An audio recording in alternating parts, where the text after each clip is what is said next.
उत्तराखंड के मौसम की कर लेते हैं। दरअसल उत्तराखंड में आज बारिश का अलर्ट जारी किया गया है। मौसम विभाग की ओर से अलर्ट जारी कर दिया गया है। बिल्कुल, देहरादून, टिहरी, पौड़ी, नैनीताल, चंपावत, उधम सिंह नगर, बागेश्वर, पिथौरागढ़ और हरिद्वार में आज भारी बारिश के आसार जताए गए हैं। और आज कुल मिलाकर उत्तराखंड के 9 जिलों के लिए रेड अलर्ट जारी किया गया है। इन्हीं 9 जिलों में से 21 से लेकर 23 जुलाई तक मौसम का ऑरेंज अलर्ट भी जारी किया गया है। बागेश्वर, पिथौरागढ़ में भारी बारिश हो सकती है और पहाड़ पर आज भी भारी बारिश का अनुमान है। मौसम विभाग ने एक बार फिर से अलर्ट जारी कर दिया है।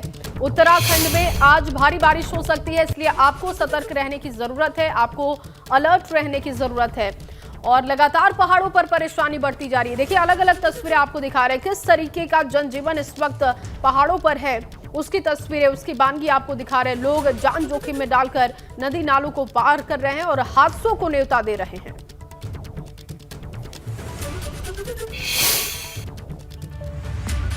तो देखिए, कुमाऊं इलाके में बारिश ने लोगों की मुश्किलें बढ़ा दी है। बरसाती नाले उफान पर है और जिस वजह से लोग जान जोखिम में डालकर सफर कर रहे हैं। और ऐसे ही एक बरसाती नाले में बस फंस गई।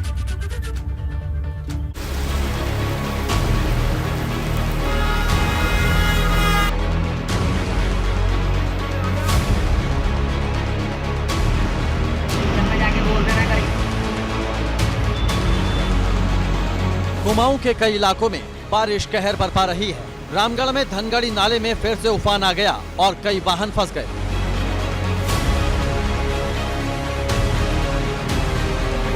बरसाती नाले में एक बस फंस गई, जिसे बाहर निकालने के लिए जेसीबी मंगवाई गई।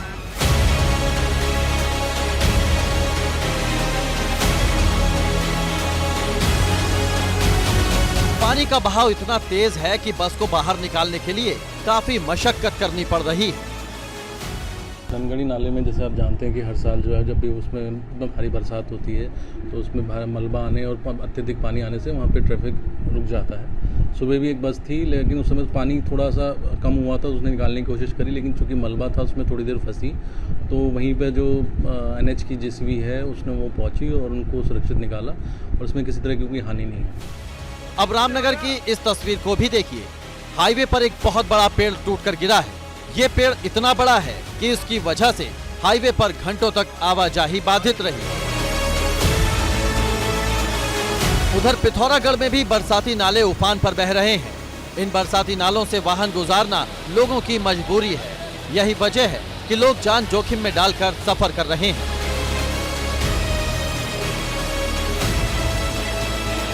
बारिश की वजह से नदियां उफान पर बह रही हैं। ये तस्वीरें जौलजीबी बरम मोटर मार्ग की हैं, जहां पर नदी उफान मार कर बह रही है। एबीपी गंगा के लिए रामनगर से दानिश खान के साथ पिथौरागढ़ से योगेश पाठक की रिपोर्ट।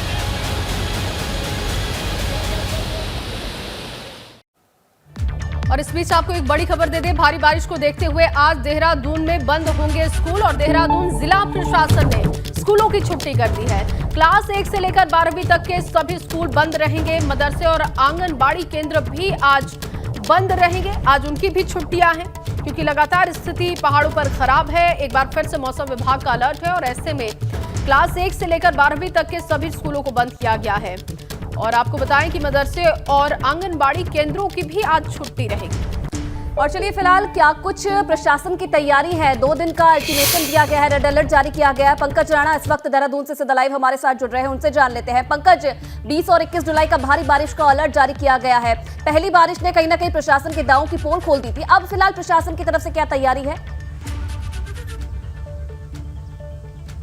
देखिए, जब मानसून की शुरुआत हुई थी उसके बाद से ही लगातार प्रशासन अलर्ट मोड पे था और सभी जिला अधिकारियों को निर्देशित दिए गए थे कि आने वाले दिनों में व्यवस्थाओं को बेहतर किया जाए, क्योंकि मौसम विभाग ने 2 दिन का अलर्ट जारी किया था। आज रेड अलर्ट है और कल और परसों येलो अलर्ट जारी किया गया है। तो इस हिसाब से देखा जाए तो सभी जिला अधिकारियों को निर्देशित किया गया था। उसके आधार पर ही कई जिलों में आज छुट्टी घोषित कर दी। कक्षा 1 से लेकर 12 तक के सभी जो स्कूल हैं वो आज बंद है। रात लगभग 2 बजे के करीब बारिश का सिलसिला जारी हुआ था, जो लगातार अभी भी हल्का हल्का जारी है। पर्वतीय क्षेत्रों में बारिश जारी है, जिसकी वजह से कई जगह लैंडस्लाइड की घटनाएं सामने आई हैं, जहां यातायात बाधित है और जो ऐसे नाले हैं जो उफान पर रहते हैं वहां पर भी लोगों को दिक्कत हुई है। तो प्रशासन की अगर तैयारियों की बात की जाए तो ये तैयारी बरसात के मानसून सीजन के शुरू होने से पहले नहीं की गई थी, जिस वजह से शुरुआती दौर में दिक्कतों का सामना करना पड़ा था।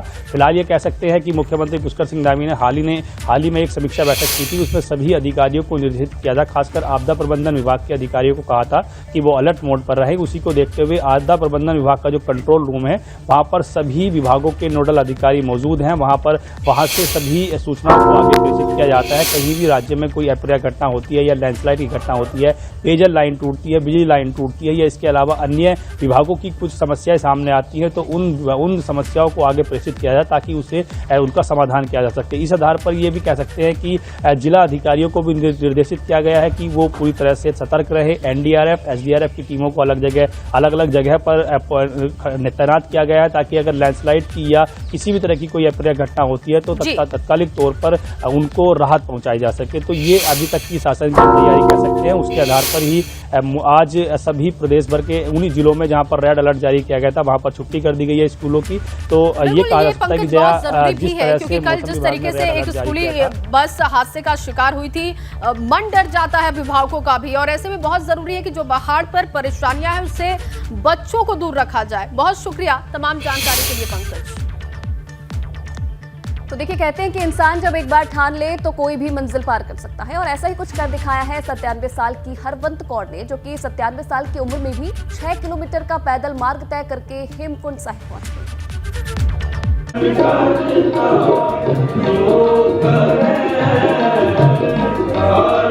हेमकुंड साहिब 15,000 फीट की ऊंचाई पर स्थित सिखों का पवित्र तीर्थ स्थल। हेमकुंड साहिब यात्रा श्रद्धालुओं के हौसले की परीक्षा लेती है, मगर कुछ श्रद्धालु ऐसे भी हैं जिनके लिए आस्था से बढ़कर कुछ नहीं है। झारखंड के रहने वाली 97 साल की हरवंत कौर ने उम्र के इस पड़ाव में भी हेमकुंड साहिब की पैदल यात्रा की। हरवंत कौर ने घांगरिया से हेमकुंड साहिब तक 6 किलोमीटर की चढ़ाई पैदल ही तय की। हरवंत कौर के लिए डंडी कंडी की भी व्यवस्था की गई, लेकिन संगत के साथ वो पैदल ही हेमकुंड साहिब पहुंची। हरवंत कौर हेमकुंड साहिब के प्रति गहरी आस्था रखती है। वो 1-2 नहीं बल्कि अब तक 20 बार हेमकुंड की यात्रा कर चुकी है। एबीपी गंगा के लिए जोशीमठ से रणजीत रावत की रिपोर्ट।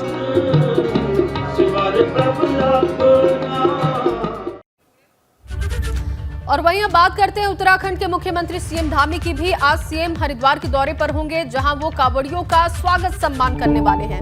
आपको बता दें कि कोरोना के बाद 2 साल के बाद हरिद्वार में कांवड़ मेला लगा है और इस मेले में लगातार कांवड़िए गंगा जल लेने के लिए हरिद्वार का रुख कर रहे हैं। इन्हीं कांवड़ियों का आज सीएम करेंगे सम्मान।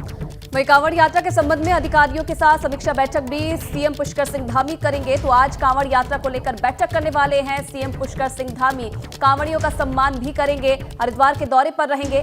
14 तारीख से कांवड़ यात्रा की शुरुआत हो गई है और आज हरिद्वार जाएंगे, कांवड़ियों का सम्मान करेंगे। साथ ही साथ जो भी अधिकारी हैं उनके साथ समीक्षा बैठक भी करेंगे, किस तरीके की तैयारी चल रही है, क्योंकि लगातार दावे किए जा रहे हैं कि परेशानी ना हो। 2 साल बाद, कोरोना के बाद हरिद्वार में कांवड़ मेला लगा है, तो इसलिए कोशिश है सरकार की तरफ से कि किसी भी तरह की परेशानी कांवड़ियों को ना हो, और इसीलिए एक बार फिर से सीएम की तरफ से समीक्षा बैठक की जा रही है।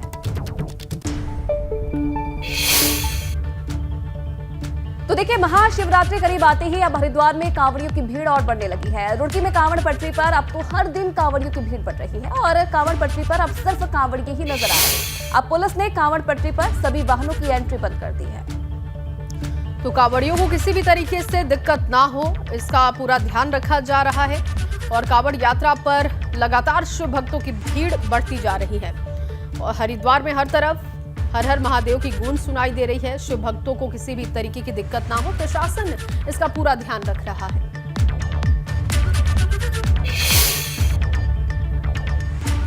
और वहीं हरिद्वार में होने वाले त्रिस्तरीय पंचायत चुनाव को लेकर भाजपा ने रणनीति बनानी शुरू कर दी है। पहले चरण में भाजपा ने प्रत्याशियों के चयन के लिए 3 सदस्य कमेटी का गठन किया। ये कमेटी हरिद्वार जिले में पार्टी नेताओं से बातचीत करेगी और मजबूत कैंडिडेट के नामों का एक पैनल तैयार करेगी। माननीय प्रदेश अध्यक्ष जी ने 3 लोगों की टीम हरिद्वार के लिए बनाई है। सभी जिला पंचायत क्षेत्रों में जाकर के और जो भारतीय जनता पार्टी के वरिष्ठ और कर्मठ कार्यकर्ता होंगे और जिताऊ कार्यकर्ता होंगे, उनका एक पैनल बना करके हम माननीय प्रदेश अध्यक्ष जी को सौंपेंगे और उसके पश्चात ही अपने जो प्रत्याशी हैं उनको भारतीय जनता पार्टी अलग अलग जिला पंचायत क्षेत्रों में अधिकृत करेगी। तो प्राइवेट कॉलेज में एमबीबीएस में एडमिशन के नाम पर ठगी हुई है। आरोप है कि नोएडा की एक एजेंसी ने एक शख्स से 31,26,000 रुपए की ठगी की है और पीड़ित ने एजेंसी के प्रबंधकों के खिलाफ धोखाधड़ी का मामला दर्ज करवाया है। तो एडमिशन के नाम पर ये ठगी हुई है और पीड़ित ने एजेंसी के खिलाफ अब मामला दर्ज करवा दिया है। सारा ट्रांजैक्शन करके 31,26,000 मैंने उनके अकाउंट में डिपॉजिट कराया है और हमने कहा हमने इतना पैसा दिया है, हमें पैसा रिटर्न कर दो। कह रहे नहीं, हम आपका एडमिशन हम दुर्गापुर बंगाल में कर देते हैं। बंगाल हम लोग गए, वहाँ पे सडन उन्होंने जब हमारा कि एडमिशन आपका हो गया है, वहाँ का एक प्रोविजनल अलॉटमेंट लेटर दिया और सडन हमसे 1.5 करोड़ रुपए की मांग करने लगे। हमने 95 लाख में वहाँ पे डन किया था कि पूरा पैकेज 95 लाख में दे देंगे। इन्होंने हमसे 1.5 करोड़ रुपए का डिमांड किया और हम लोग मिडिल क्लास लोग 1.5 करोड़ रुपए एक साथ कहाँ से लाएंगे, तो हम वहाँ से वापस आ गए। शिकायतकर्ता हैं डॉक्टर धीरज कुमार। उन्होंने अपने रिश्तेदार को एमबीबीएस में एडमिशन दिलाने के लिए एआर ग्रुप कोई वो है एआर ग्रुप, उसको 32-33 लाख रुपए दिए हैं एडमिशन के नाम पर। तहरीर दी गई है, इसमें अग्रिम कार्रवाई की जाएगी। चलिए आगे बढ़ेंगे, बात करेंगे हरदोई की, जहां एक युवती ने इसलिए सुसाइड कर लिया क्योंकि उसके साथ दरिंदों ने न सिर्फ दरिंदगी की बल्कि वीडियो बनाकर उसे वायरल कर दिया। हालांकि आरोपी गिरफ्तार कर लिए गए हैं, लेकिन ऐसे घिनौनी अपराध की सख्त सजा उसे जरूर मिलनी चाहिए।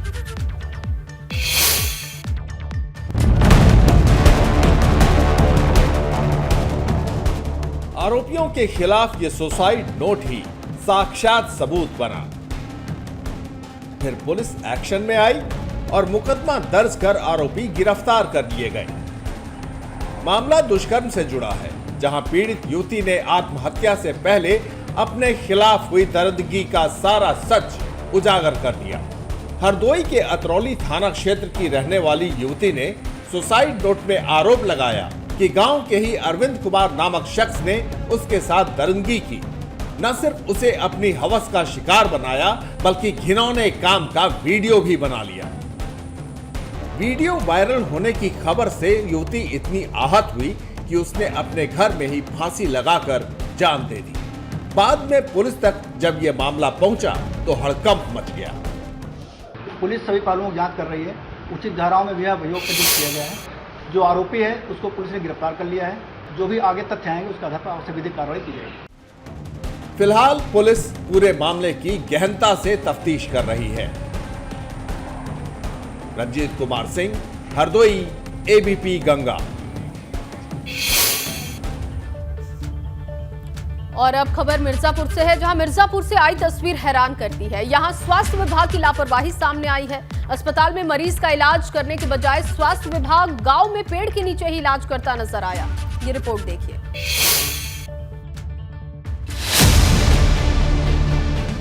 स्वास्थ्य विभाग की ये शर्मसार करने वाली तस्वीर है। जिस बच्चे का इलाज अस्पताल में होना चाहिए, स्वास्थ्य विभाग की टीम गांव में ही पेड़ के नीचे इसका इलाज कर रही है।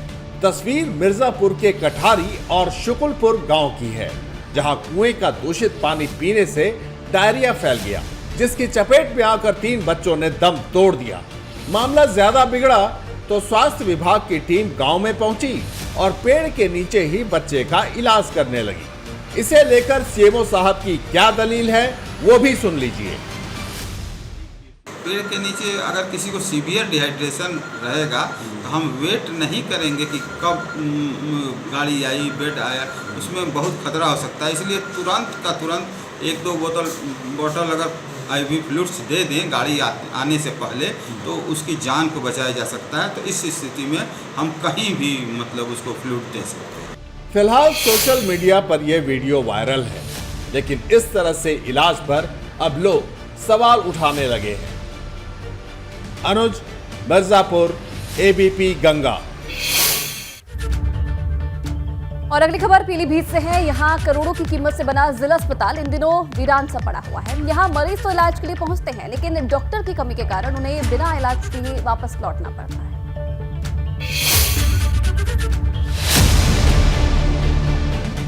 पीलीभीत का ये जिला अस्पताल इन दिनों डॉक्टरों की कमी से जूझ रहा है। यहाँ मरीज आते तो हैं, लेकिन इलाज के अभाव में उन्हें उल्टा वापस लौटना पड़ता है। करोड़ों की लागत से बने इस ट्रॉमा सेंटर का हाल देख लीजिए। वीरान पड़े इस ट्रॉमा सेंटर में मरीजों को उनके भगवान यानी डॉक्टर साहब का इंतजार है। पहले भी आए थे? हाँ, कल भी आए थे हम। कल भी नहीं मिल पाई। दवाई मिल रही है? जी नहीं, 1 महीने से भाग रहे हैं यहाँ पर। लेकिन बिल्कुल ही डॉक्टर साहब आते हैं मगर देखते नहीं हैं, जनता लाइन में लगी रहती है। हाँ, डॉक्टर साहब मिल नहीं पाए, बता रहे ऑपरेशन पे हैं। फिलहाल यहाँ एक ही ऑर्थोपेडिक डॉक्टर हैं जिनके भरोसे ये ट्रॉमा सेंटर चल रहा है। यही वजह है कि मरीजों को डॉक्टर के संकट का सामना करना पड़ता है। अब सीएमओ साहब दलील दे रहे हैं कि जल्द ही इस ट्रॉमा सेंटर में अन्य डॉक्टरों की भर्ती कर दी जाएगी। ट्रॉमा सेंटर के विषय में अभी एक डॉक्टर हैं और स्टाफ है, उसको क्रियाशील जल्दी ही करा दिया जाएगा। कहाँ दिक्कत कोई नहीं, सीएमएस साहब से कह के उसको जो है शुरू कराने के लिए सारे प्रयास करते हुए उसे हम शुरू करवा देंगे। अब देखना होगा कि कब तक इस ट्रॉमा सेंटर में नए डॉक्टरों की तैनाती होती है।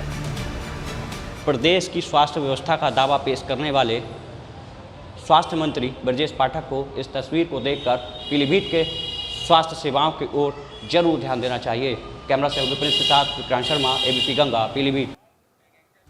और देखिए, अगर आपके पास मोबाइल पर भी कई लुभावनी ऑफर्स और लकी ड्रॉ के मैसेजेस आते हैं तो सावधान हो जाइए, क्योंकि चंद रुपए का लालच देकर आपका बैंक अकाउंट खाली कर देगा। कैसे? इस रिपोर्ट के जरिए समझिए।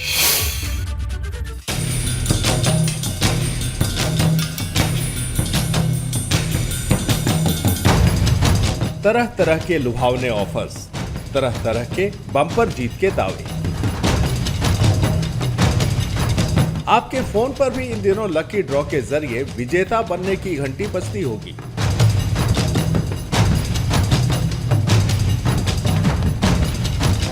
लेकिन जरा सावधान हो जाइए, क्योंकि एक क्लिक से ही आपके बैंक अकाउंट की सारी रकम साफ हो जाएगी।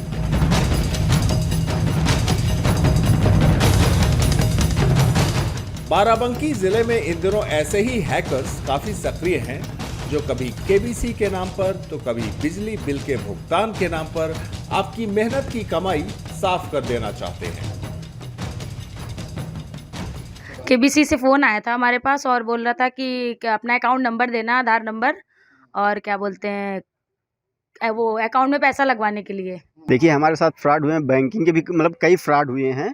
और कॉल आती हैं, कॉल में ये बताया जाता है कि आपकी लॉटरी लग गई है, जैसे कि बता रहे हैं 20 लाख या 25 लाख ऐसे करके बताते हैं। एक बार कॉल आई थी हमारे पास हरियाणा से।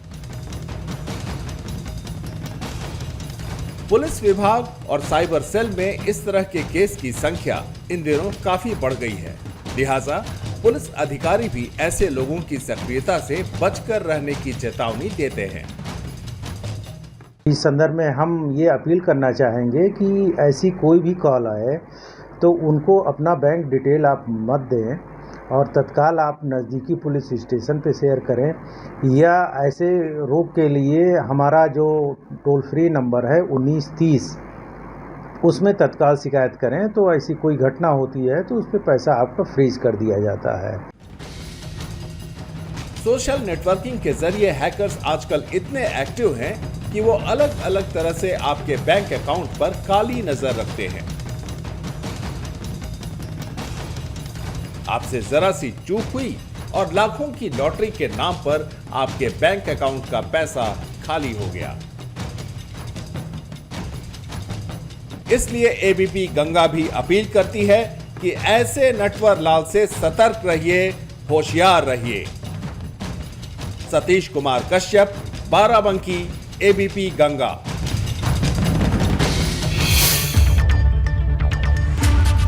और चलिए, गंगा सवेरा में आज के तमाम इतना ही। फिलहाल तमाम खबरों के लिए आप बने रहिए एबीपी गंगा के साथ।